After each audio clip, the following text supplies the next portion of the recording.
Hello everybody, this is Lara Rubbelke, and I'm here on Azure Friday, the special edition of Azure Friday on the Go at the Build Conference. And today we're talking with Sean McKenna. He's a Principal Program Manager over on the Azure Container Platform for Microsoft. And we're going to be talking about AKS. Yes, Azure Kubernetes Service. We have heard so much about AKS throughout the conference this week. So talk to me about some of the things that you've been hearing and things that you've been talking about. Yeah, so AKS is a service that we launched last October. It's our managed Kubernetes service, and so it makes it really easy to stand up a Kubernetes cluster and run containerized applications on top of the Azure infrastructure. Since we launched last October, we've seen a lot of customer interest. We've seen a lot of feedback in terms of things that we're missing and additional capabilities that we should add. And so we've added a bunch of those this week, and we've been hearing really good feedback and additional questions from customers. We're really finding that people are starting to understand containers, starting to see the value in things like Kubernetes, and so the questions are getting more and more sophisticated all the time of people trying to understand, okay, not only what is it, but how do I use it, how do I leverage it, how does it work in Azure? Okay, so for those people that are still trying to figure out what is it, how do you answer that question? So what is it? Yeah, so I have had to answer that question a number of times at the booth, so I'm sort of, I've polished my answer. So I start with, do you understand what a container is, right? Yes. And so basically a container is a packaging of your application and everything else that's required in its runtime environment for it to work properly, which is then portable across a number of different environments, right? So that's the sort of core piece at the heart of this, is having that container image. But when you're building a real application, you're typically going to have multiple different services and different containers, and you might want to have multiple copies of each of those containers for high availability and scalability. And so once you get into managing a whole bunch of containers, that's where you introduce the notion of a container orchestrator, of which Kubernetes is one and is sort of the preeminent one in the community. And so that's the value that Kubernetes brings, is taking those container images, allowing you to deploy them across a set of VMs, configuring networking, service discovery between them, doing health monitoring on those containers, basically making sure that that entire containerized environment stays up and running and keeps your applications highly available and scalable. Right. So AKS is a managed service for Kubernetes. So you don't have to think about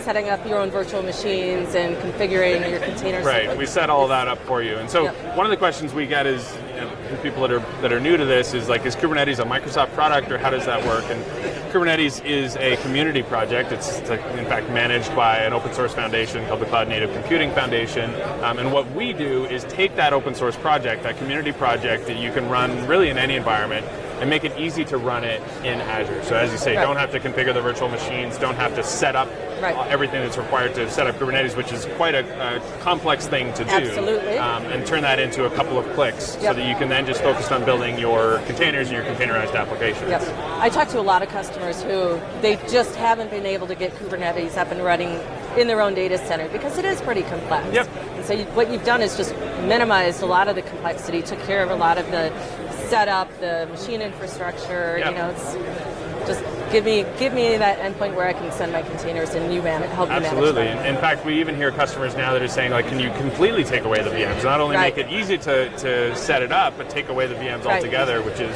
where we get into a project called the Virtual Kubelet that we've been working on, which allows you to basically run the Kubernetes control plane, but have it sit on top of the Azure Container Instances product that I think you'll also talk to at some point today.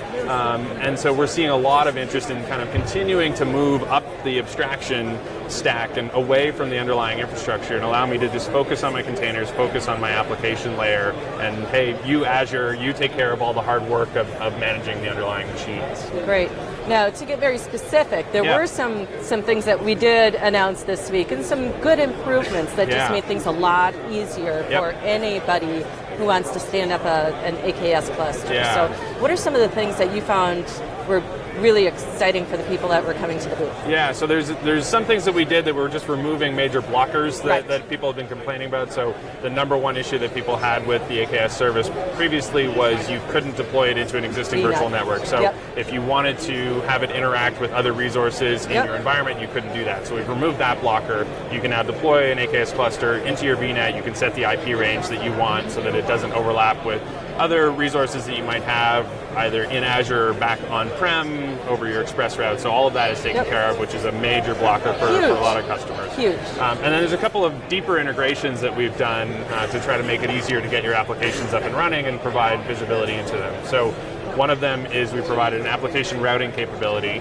which means that it's very easy now as you deploy a containerized application in Kubernetes to actually get a public DNS endpoint in Azure DNS that then has direct ingress into the Kubernetes cluster, into the container that's providing the front end of that. It's all just taken care of right there during the configuration. A couple lines of YAML in your fantastic. configuration, and you can deploy that. Yep. The other one is we've heard people need much better insight into how their containers are running inside of the cluster. So we've provided an integration with Container Insights, so that you can, when you create the cluster, you can just click a button and say Set up Container Insights, and now I'll immediately get all of the logs from my containers, all of the metrics, and I can just dive into those straight from the portal because all of that data has been pushed into Container Insights. So it gives you much better visibility. The beautiful thing about that is that you can look at all those container logs together. You can query them as one. You're not looking at each of your containers individually. You can look at them across all of your containers. Yeah, you can get a really good overview of the entire environment and be able to tie those things together and sort of watch as traffic moves through individual containers inside of the overall application architecture. So definitely a lot easier to debug issues and get things resolved, which just leads to faster iteration and more features for customers. Great. Is there anything else you wanted to share? I think we're continuing to work down the list of issues that people have reported, expanding into additional regions, driving forward to a GA sometime later this year, and so we're really excited to see the feedback that people have to the new additions and continue to engage with us through various channels. Great.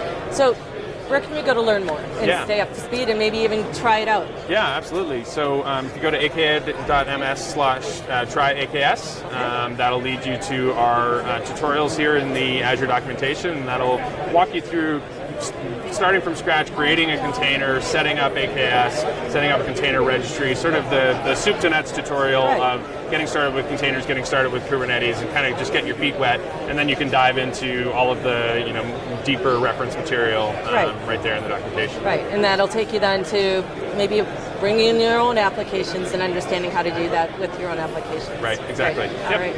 Well, thank you very much. It was great chatting with you. Yeah, same. So this is Azure Friday, and we've been learning about Azure Container Services, or Azure Kubernetes Service, AKS.